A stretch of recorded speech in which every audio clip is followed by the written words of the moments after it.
नमो अरिहन्ताणं नमो सिद्धाणं नमो आयर्याणं नमो वज्रायाणं नमो लोये सव्वसाहुणं मङ्गलं भगवान् वीरो मङ्गलं गौतमो गणी मङ्गलं कुन्दकुन्दार्यो जैनधर्मोऽस्तु मङ्गलम् सर्वमङ्गलमाङ्गल्यं सर्वकल्याणकारिकं प्रदानं सर्वधर्माणां जैनं जयतु शासनं जैनं जयतु शासनं सर्वव्यापैकचिद्रूप स्वरूपाय परात्मने स्वोपलब्धिप्रसिद्धाय ज्ञानानन्दात्मने नमः।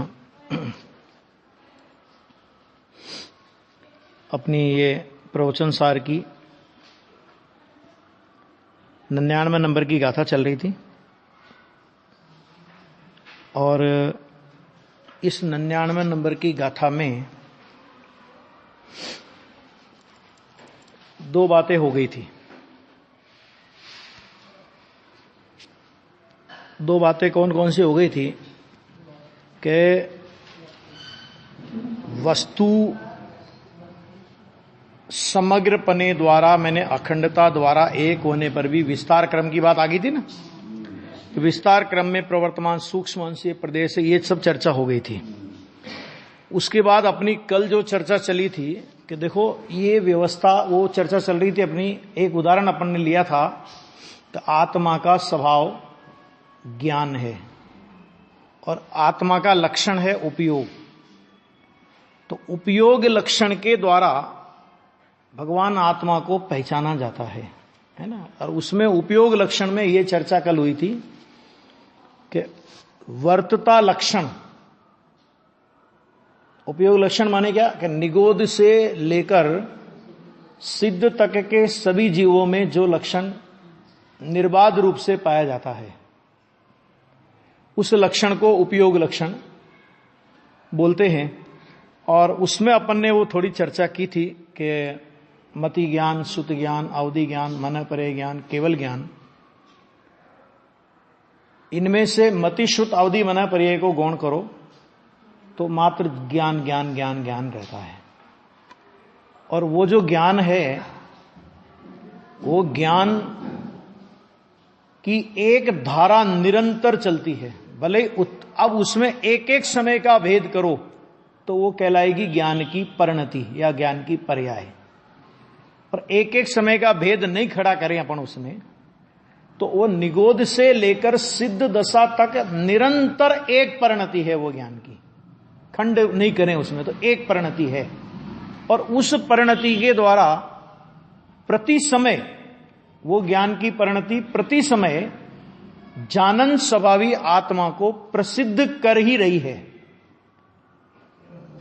इस बात को जो स्वीकार कर लेता है वो ज्ञानी हो जाता है और जो इस बात का अस्वीकार करता रहता है तो वो अज्ञानी बना रहता है। ये चर्चा कल अपनी थोड़ी सी हुई थी, है ना। अब देखो इसमें तो इसमें ये बात ली थी लास्ट में कि जैसे विस्तार क्रम का कारण प्रदेशों का परस्पर व्यतिरेक है उसी प्रकार प्रवाह क्रम का कारण परिणामों का परस्पर व्यतिरेक है ना। अभी देखो टीका में ही देखो, अभी थोड़ा आगे, फिर अपन और आगे और देखेंगे अपन प्रवचन से, उसके बाद इसका अंश देखेंगे। जैसे वे प्रदेश, कौन से प्रदेश के जो द्रव्य का वास्तु लिया था ना, और वास्तु में ये लिया था कि उसमें जो विस्तार क्रम का जो सूक्ष्म अंश है वो प्रदेश, तो जैसे वे प्रदेश अपने स्थान में स्वरूप अलग अलग किया है, स्वरूप से उत्पन्न और पूर्व रूप से विनष्ट होने से तथा सर्वत्र परस्पर अनुश्रुति से रचित एक वास्तुपने के द्वारा अनुत्पन्न अविनष्ट होने से उत्पत्ति, संहार द्रव्यात्मक है। अभी ये एक सूत्र है पूरा का पूरा। माने ये काय की बात आई है, ये प्रदेशों की बात आई। माने एक एक प्रदेश में उत्पाद, व्यय और द्रव्यता घटित करके क्या सिद्ध किया यहां पर, क्या सिद्ध किया कि प्रत्येक प्रदेश उत्पाद व्यय द्रव्यात्मक है। अब देखो इसको जरा समझें अपन कि जैसे वे प्रदेश, मान लीजिए अपन ने अपने ज्ञान में एक असंख्यात प्रदेशी अपन ने एक वस्तु को खड़ा किया, ठीक है, और ज्ञान में उस असंख्यात प्रदेशी वस्तु को खड़ा करके पहले अपन ने क्या नक्की किया कि ये पूरी एक वस्तु है, टुकड़े नहीं है, अखंड है ना वो। उस अखंड वस्तु के हमने किसी पर्टिकुलर एक प्रदेश पर हमने अपने को अपना लक्ष्य खड़ा किया, लक्ष्य रखा कि ये प्रदेश, ठीक है ना। तो अब ये जो जिस प्रदेश पर हमने अपना लक्ष्य रखा, इस समय समझने के लिए बात लेना, तो उस पर लक्ष्य रखा तो उसको बोलेंगे कि स्वरूप से उत्पन्न। क्या कहा? अभी मान लो ये असंख्यात प्रदेशी एक, ये समझ लो जैसे ये अपनी ये टेब है। अब ये असंख्यात प्रदेशी, इसको आप समझ लो एक बार, है ना। अब ये असंख्यात प्रदेशी एक आकार है ना। अब इस एक आकार में हमने पर्टिकुलर यहां का प्रदेश लक्ष्य में लिया, ठीक। तो जो यहां का प्रदेश लक्ष्य में लिया उसको बोलेंगे स्वरूप से उत्पन्न, ठीक। यही प्रदेश जो स्वरूप से उत्पन्न है, इसके ही निकटवर्ती प्रदेश की अपेक्षा से यही प्रदेश व्यय रूप है। समझ लेना जरा, थोड़ा सूक्ष्म है ये, इसमें तो समझ में आ जाएगा, परिणाम में थोड़ा चक्कर पड़ेगा। और अखंड, उस अखंड वास्तु की अपेक्षा से देखो तो कि वो प्रदेश जहां है वहां है, न उत्पन्न है न विनष्ट है, अर्थात तो वो कैसा है कि द्रव्यात्मक है। इस प्रकार प्रत्येक प्रदेश में उत्पाद, व्यय और द्रव्यता घटित की। अभी देखो इसी को मैं इसको ऐसे समझो जरा उदाहरण से कि मान लीजिए जिस प्रदेश को हमने लक्ष्य में लिया, अखंड प्रदेशी पहले तो वस्तु है समझ लीजिए, उसमें कोई खंड नहीं है। अब उस अखंड प्रदेशी वस्तु के पर्टिकुलर प्रदेश को हमने लक्ष्य में लिया अलग करके ज्ञान में, और हमने उस प्रदेश को नंबर दिया समझने के लिए कि मानो कि वो प्रदेश नंबर 10 है। कितना नंबर है प्रदेश? 10 नंबर। तो वो 10 नंबर का प्रदेश स्वरूप से, माना अपने रूप से वो उत्पाद रूप है, ठीक। वही 10 नंबर का प्रदेश 9 नंबर के प्रदेश के व्यय रूप है। अब ध्यान से सुनना, क्या कहा? वही प्रदेश जो 10 नंबर का है, 9 नंबर का प्रदेश व्यय है और 10 नंबर का उत्पाद है, ये नहीं कह रहे यहां पे। वही प्रदेश 9 नंबर के व्यय रूप है, 9 नंबर का अपना उस वही प्रदेश, लेकिन वो 9 नंबर का व्यय हुआ उसकी बात नहीं कर रहे। 10 नंबर के प्रदेश, 10 नंबर का प्रदेश ही कैसा है कि 9 नंबर के व्यय रूप, वही 10 नंबर का प्रदेश है, अपनी अपेक्षा से उत्पाद रूप, पूर्व प्रदेश की अपेक्षा से वही प्रदेश व्यय रूप, और अखंड प्रवाह में, उस अखंड क्षेत्र में वो 10 नंबर का प्रदेश अनादि अनंत काल तक 10 नंबर का ही रहने वाला है, इसलिए न उत्पन्न है न विनाश है। तो कैसा है कि वही प्रदेश द्रव्यात्मक है। ये कहकर के क्या कहना चाहते हैं कि ये कहकर के ये कहना चाहते हैं कि तुम एक प्रदेश को भी इधर से उधर नहीं कर सकते। आगे समझ में क्या कहा? एक प्रदेश को भी इधर से उधर नहीं कर सकते। जो प्रदेश जिस क्रम में है, छोटा आकार, बड़ा आकार, संकोच, विकास, कुछ भी हो, लेकिन प्रदेशों का जो क्रम व्यवस्थित है, उस प्रदेशों के क्रम को आप बदल नहीं सकते। ये वस्तु की व्यवस्था। कभी कभी अपने को ऐसा नहीं लगता कि अपन कुछ कर ही नहीं सकते, तो फिर अपन इस दुनिया में आए काहे के लिए? कुछ कर ही नहीं सकते, न प्रदेशों में कुछ कर सकते, न अपनी पर्याय में कुछ कर सकते। तो आखिर इस दुनिया में आए काहे के लिए? कि इस बात को मानने के लिए। नहीं आए समझ में कि इस बात को मान लो और दुनिया से चले जाओ अनंत काल के लिए सिद्धालय में, है ना? सच्चाई है। अब जैसे ये बात आई वास्तुपने की, है ना? अब देखो उसी प्रकार, अभी पहले अपन शास्त्र से पढ़ेंगे, फिर इसी पर गुरुदेव श्री का देखेंगे कि इसी प्रकार वे परिणाम अनादि अनंत वृत्ति समग्र पने के द्वारा एक जिसे कहा था, और उस समग्र पने की वृत्ति में एक एक समय के परिणाम का भेद खड़ा करो तो एक एक समय का परिणाम, कि उसी प्रकार वे परिणाम अपने अवसर में आ गया। अपना अवसर क्या होता है? मतलब क्या कि जब जिसका नंबर है। अवसर का मतलब क्या होता है? बोलो, अवसर का मतलब क्या हुआ? अपने अवसर में। इसका मतलब क्या हुआ? कि अपने अवसर का लांग करके दूसरे का अवसर छीन करके वो परिणाम आ जाए, या कोई उस परिणाम को अपने अवसर से हटा दे और दूसरे अवसर में आने वाले परिणाम को अभी ला करके रख दे। ऐसी इंद्र में ताकत नहीं, नरेंद्र में, मैंने चक्रवर्ती में ताकत नहीं, अहमिंद्र में ताकत नहीं, अरे और तो और जिनेंद्र में ताकत नहीं। स्वामी कार्तिकेयन प्रेक्षा में लिखा 321, 22 और 23 नंबर की गाथा है कार्तिकेयन प्रेक्षा की। उसमें धर्म अनुप्रेक्षा नाम का एक चैप्टर है, बहुत अच्छा ग्रंथ है, वैराग्य का और अध्यात्म का, इतना जबरदस्त ग्रंथ है, पढ़ने जैसा है। तो उसमें लिखा उन्होंने कि जिस जीव का जिस काल में, जिस देश में, जिस क्षेत्र में, है ना, जीवन मरण, लाभ अलाभ, सुख दुख होना भगवान जिनेंद्र ने दिव्य ज्ञान से जाना है, उस जीव का उसी काल में, उसी क्षेत्र में, उसी विधान से जीवन मरण सुख दुख सब कुछ नियम से होता है। उसे टालने में इंद्र अहमिंद्र और जिनेंद्र भी समर्थ नहीं है। ऐसा जो श्रद्धान करता है वो शुद्ध सम्य दृष्टि है, और जो इसमें शंका करता है तो आचार्य भगवान ने कहा प्रकट रूप से मिथ्या दृष्टि है। आ गया? आएगी नहीं ये बात समझ में? ये काय के प्रकरण में लिया ये प्रकरण उन्होंने कि धर्म भावना, 12 भावनाओं में धर्म भावना होती कि नहीं होती, है ना? कि इसका चिंतन, इस वस्तु व्यवस्था के स्वीकार का नाम धर्म है। कुछ भी फेरफार करने की बुद्धि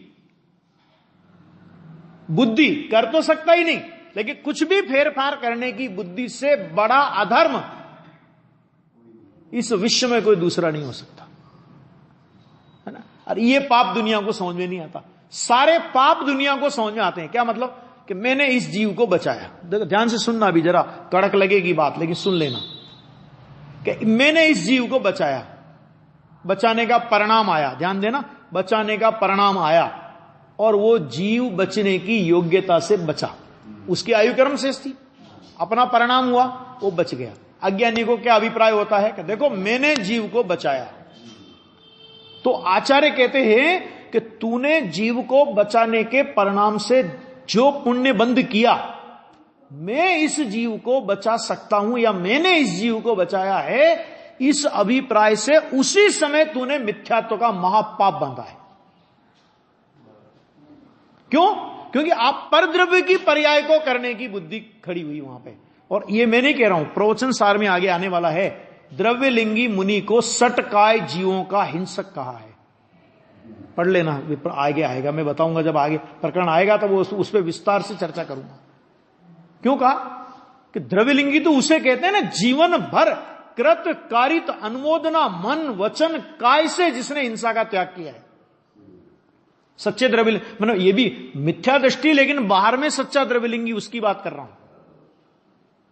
9 कोटि से जीवों की हिंसा का त्याग किया, फिर भी आचार्य कहते हैं कि वो सटकाय के जीवों का हनंता है, सटकाय के जीवों का घातक है। यानी इसका मतलब ये हो गया, हम तो अहिंसा महाव्रत मान रहे थे, वो तो हिंसा महाव्रत हो गया, इसका मतलब ये हो गया। तो हुआ क्यों? क्योंकि तुमने मैं सटकाय के जीवों की हिंसा नहीं करता, मैं सटकाय के जीवों को अभयदान देता हूं। इस प्रकार उन सटकाय के जीवों की परिणति के कर्ता अपने को माना। नहीं ऐसा समझ, तो उनकी परिणति का कर्ता अपने को माना। तो अभिप्राय में तुमने 6 काय के जीवों की स्वतंत्र सत्ता का नाश किया। अभी कौन माने ये बात? वो यहां पे कह रहे हैं एक एक समय का परिणाम अपने अवसर में। इसी के लिए आगे 102 नंबर की गाथा में स्वकाल, जन्म क्षण कहो, स्व अवसर कहो, अपने काल में कहो, क्रमबद्ध कहो, जिस शब्द से कहना हो कह सकते हो, कोई विरोध नहीं है। बहुत से लोग इसी बात पे लड़ते कि साहब वो शास्त्र में तो क्रम नियमित लिखा है, ये क्रमबद्ध कहां से आए? तो मैंने कहा नियमित और बद्ध में क्या अंतर भाई? आप पंक्तिबद्ध आइए, लोगों को बोलते नहीं बोलते अपन, पंक्तिबद्ध आइए या लाइन से आइए, उसमें क्या फर्क पड़ गया? उसमें शब्दों की मारामारी। नियमित माने क्या मतलब होता है कि नियमित माने एक के बाद एक, एक के बाद एक, एक के बाद एक, और क्रमबद्ध का मतलब भी यही होता है। और स्व अवसर का मतलब भी जिसका जब नंबर आएगा तब वो आएगा, बिना नंबर के नहीं आ सकता। सोमवार के दिन सोमवार ही होगा। अब कोई ये कोशिश करे कि भाई अपने को रविवार, अपने को 2 दिन की छुट्टी चाहिए, अभी दिन तो 7 होते हैं सप्ताह में, है ना, तो इन दिनों को थोड़ा एडजस्टमेंट करो इनमें, कि एक रविवार और अगला रविवार आ रहा है, उसके बदले अभी रविवार के बाद एक और रविवार ला दो, और ये सोमवार को उस रविवार की जगह शिफ्ट कर दो। कि मान्यता में तो कुछ भी मान सकता है, क्योंकि शेख चिल्ली सपने देखने के लिए स्वतंत्र है। नहीं आया समझ में? शेख चिल्ली सपने देखने के लिए स्वतंत्र है, लेकिन उन सपनों का कोई अर्थ नहीं है, क्योंकि वो हो ही नहीं सकता कि हम तो कैलेंडर में छाप देंगे कि 2 रविवार कंटिन्यू आए, हम तो कैलेंडर बनाएंगे उसमें छाप देंगे, कि तुम्हारे छापने से वस्तु व्यवस्था थोड़ी बदल जाएगी। रविवार के बाद कौन सा दिन आएगा? कि रविवार स्व अवसर में 8 बजे के बाद कितनी बजेगी? कि 9 बजे, तो 9 बजेगी, और 9 बजने के बाद क्या 9:01 होगा? कि नहीं मुझे 9:30 बजे थोड़ा जल्दी काम है, तो 9 के बाद तुरंत 9:30 बज जाए, और उसके बाद 8:29, 8:28, 8:27 ऐसे करके टाइम का एडजस्टमेंट कर लो, होगा? ये सब क्रमबद्ध। देखिए मत मानो ना, स्व अवसर में परिणाम की उत्पत्ति मत मानो, और उसके बाद दुनिया का एक भी व्यवहार चला के दिखा दो। दुनिया के हर व्यवहार में क्रमबद्ध और स्व अवसर की बात आती है। ये पैर चलते हैं ना अपन, इसमें क्रमबद्ध पर्याय सिद्ध होती है। वो से लोग कहते हैं क्रमबद्ध है कहां? मैंने किस अनुयोग में नहीं है बताओ जरा। एक एक जिनवाणी का कोई भी पन्ना खोल करके किसी भी लाइन पर हाथ रख देना, वहां से क्रमबद्ध पर्याय निकलेगी। दृष्टि चाहिए खाली खोलने की।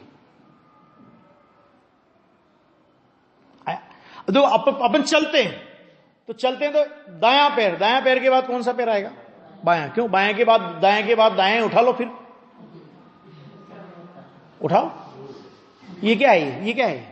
इसके बाद ये, इसके बाद ये, इसके बाद ये, इसके बाद ये, इसके बाद ये, इसके बाद ये क्या है भैया? ये क्रमबद्ध नहीं है। सोचो तो जरा, कहां क्रमबद्ध नहीं है?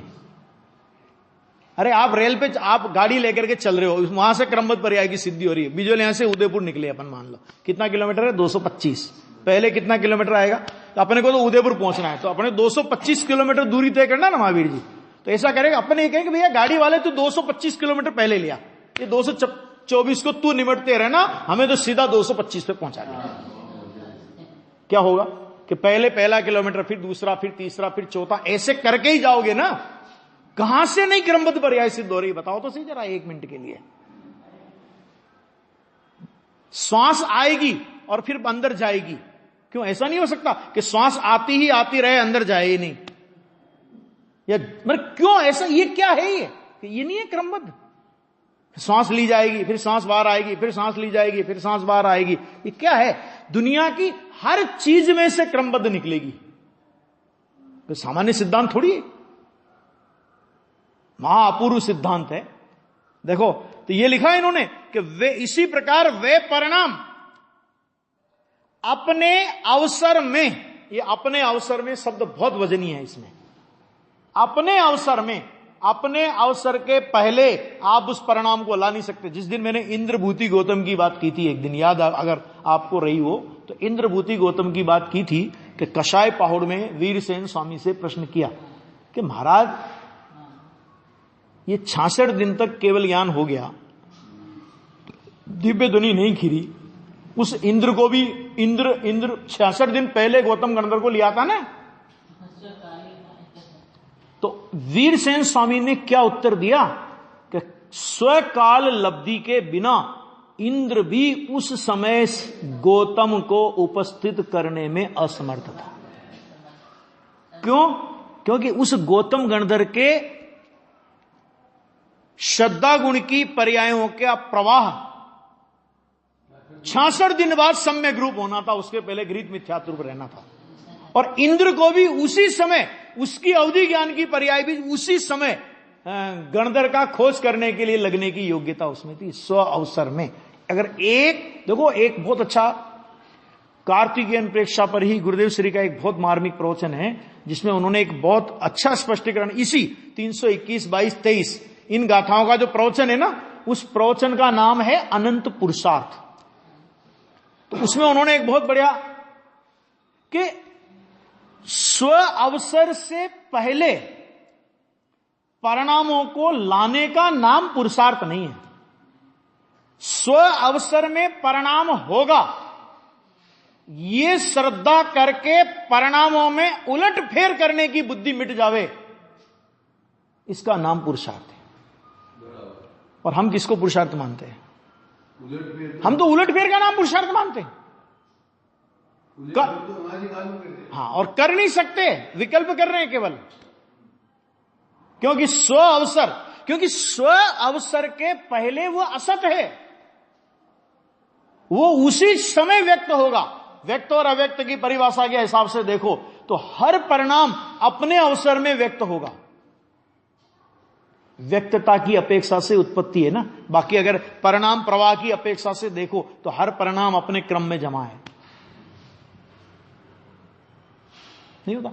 आपने वो देखा होगा, ऐसे सैकड़ों उदाहरण है। वो लाइट होती है, लाइट, वो एक ऐसा, वो जो आजकल वो जो डांस वगैरह के प्रोग्राम होते हैं, तब वो लाइट यूं यूं यूं यूं यूं यूं यूं आती है। आती कि नहीं आती? आती है ना। तो वो पहले से नक्की होता है ना कि किस खाने के बाद किस खाने की लाइट जलने वाली है।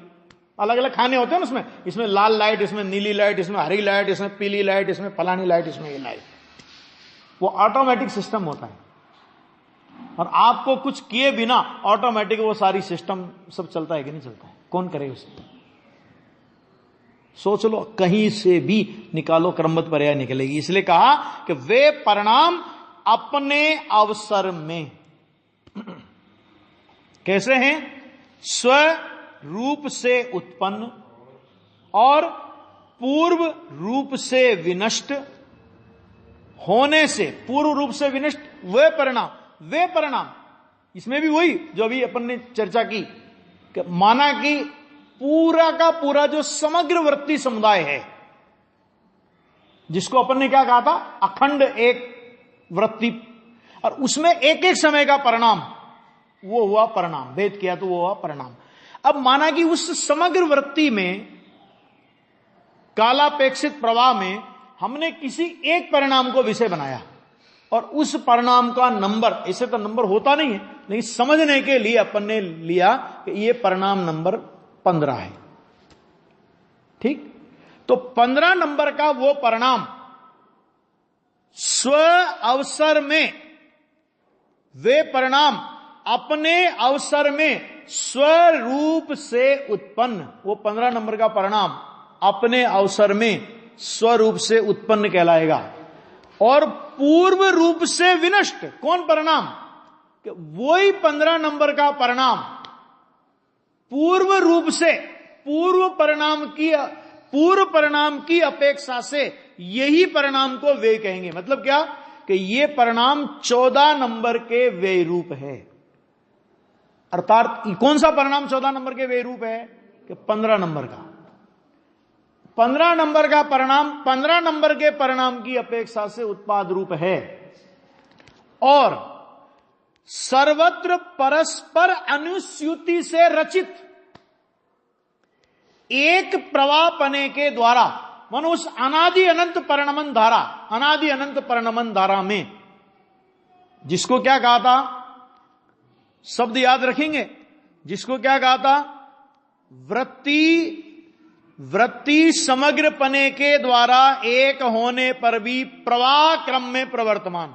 समग्र पने की वृत्ति में उस जो प्रवाह क्रम है, तो उस प्रवाह क्रम में वो 15 नंबर का परिणाम अनादि अनंत काल तक 15 नंबर का ही रहेगा, 14 नंबर का नहीं होगा, 16 नंबर का नहीं होगा। तो उस अपेक्षा से उसी परिणाम को कहेंगे द्रव्य। नहीं आया समझ में? फिर आया ना? तो उसी परिणाम को कहेंगे द्रव्य, अर्थात वो उत्पन्न भी नहीं है और वो विनष्ट भी नहीं है। इस अपेक्षा से उसी परिणाम को कहा द्रव्य। और इस प्रकार से उत्पाद व द्रव्यात्मक वो परिणाम कहते वो वस्तु का स्वभाव ही है, ये यहां पे कहना है। इसमें क्या सिद्ध करना है, ऐसा कहकर के आचार्य को क्या बताना है, कि आचार्य को यह बताना है कि स्व अवसर में होने वाला परिणाम होता है, नहीं होने वाला परिणाम नहीं होता। होने वाले को तुम बदल नहीं सकते, नहीं होने वाले को तुम ला नहीं सकते। होता हुआ वो परिणाम उस समय का सत है, उससे पहले वो सत नहीं है, उत्पाद रूप सत नहीं है। ख्याल में है कि नहीं है? ऐसा जानकर परिणामों की उलट फेर की बुद्धि से अपने उपयोग को निवृत्त करो, और जिसमें से वो परिणाम का प्रवाह आ रहा है, वो परिणाम का प्रवाह देखने पर वो प्रवाह किसमें से आ रहा है, कि जिसमें से वो परिणाम का प्रवाह आ रहा है, ऐसे द्रव्य स्वभाव पर दृष्टि करके सम्यक दर्शन को प्राप्त करना, ये उद्देश्य है। ये यहां पे बहुत बहुत गजब की है। अनुश्रुति का देखो जरा अर्थ देखो, अनुश्रुति का बहुत अच्छा लिया है। अन्वय पूर्वक जुड़ान, अनुश्रुति का मतलब क्या? अन्वय पूर्वक जुड़ान। क्या मतलब? कि सर्व परिणाम परस्पर अन्वय पूर्वक, मन सादृश्य सहित गूंथे हुए होने से वे सब परिणाम एक प्रवाह से हैं, इसलिए वे उत्पन्न या विनष्ट नहीं है। क्या मतलब? कि माला का मोती है। अब इसमें वो मोती वाला दृष्टांत आपके काम आएगा। कैसे? जैसे अभी आप 108 नंबर की 108 मोती की माला है, तो सलंग पने से देखेंगे तो क्या है वो? सलंग पने से देखेंगे तो एक माला, पर बोलते भी ना एक माला फेरी आज हमने। ये कोई कहता है कि मैंने 108 मोती फेरे? फेरते तो मोती हो ना भाई, घुमाते काय को माला फेरते समय? यूं करके अंगुली से काय को घुमाते हो? बोलो, क्या घुमा रहे हो मोती को और बोलते क्या हो? क्या माला फेरी। अब 108, अब वो एक समग्र माला, और उसमें एक एक मोती का भेद करें तो वो हुआ परिणाम। और वो परिणाम कैसे है? कि उन हर परिणाम में, यानी हर मोती में, जो वो मोती कैसे बंधा है? कि एक डोरा, एक डोरा है ना, वही डोरा वही डोरा वही डोरा, पहले नंबर के परिणाम में वही डोरा, दूसरे नंबर के परिणाम में मोती में वही डोरा, तीसरे नंबर के मोती में वही डोरा, 107 नंबर में वही डोरा, 108 नंबर में वही डोरा। आगे ना, तो वो डोरा उनमें अन्वय सलंग है, तो उसको बोलेंगे अनुश्रुति, कि जिसके द्वारा वो बंधे हैं। कोई मोती छिटक करके अलग नहीं जा सकता, और कोई मोती यदि छिटक करके उसमें से अलग जाएगा तो डोरा टूटेगा, तब जाएगा। अब इसमें देखो, अब इसी में देखो, एक अब इसमें आप 25 नंबर का मोती लो, इसी में लो 25 नंबर का मोती पकड़ो, कि पूरी की पूरी माला, उसमें से हमने 25 नंबर के मोती को पकड़ा, तो 25 नंबर का मोती 25 नंबर के मोती की अपेक्षा से उत्पाद, वही 25 नंबर का मोती 24 नंबर के व्यय रूप होने से व्यय, और वही 25 नंबर का मोती 108 नंबर के मोतियों में 25 नंबर पर अनादि अनंत रहेगा। इसलिए न उत्पाद और न व्यय अर्थात द्रव्य। और पूरी माला कैसी? कि माला कैसी? तो फिर क्या बोला जाएगा? कि माला कैसी? कि उत्पाद व्यय द्रव्य सब, ये वस्तु की व्यवस्था है। ये परिणामों की व्यवस्था बता करके एक एक समय का परिणाम बता करके आचार्य देव अपने को बहुत गंभीर बात इसमें से बताना चाहते हैं। अभी अपन ने पढ़ा, अभी इसी को कल हम गुरुदेव के उससे पढ़ेंगे।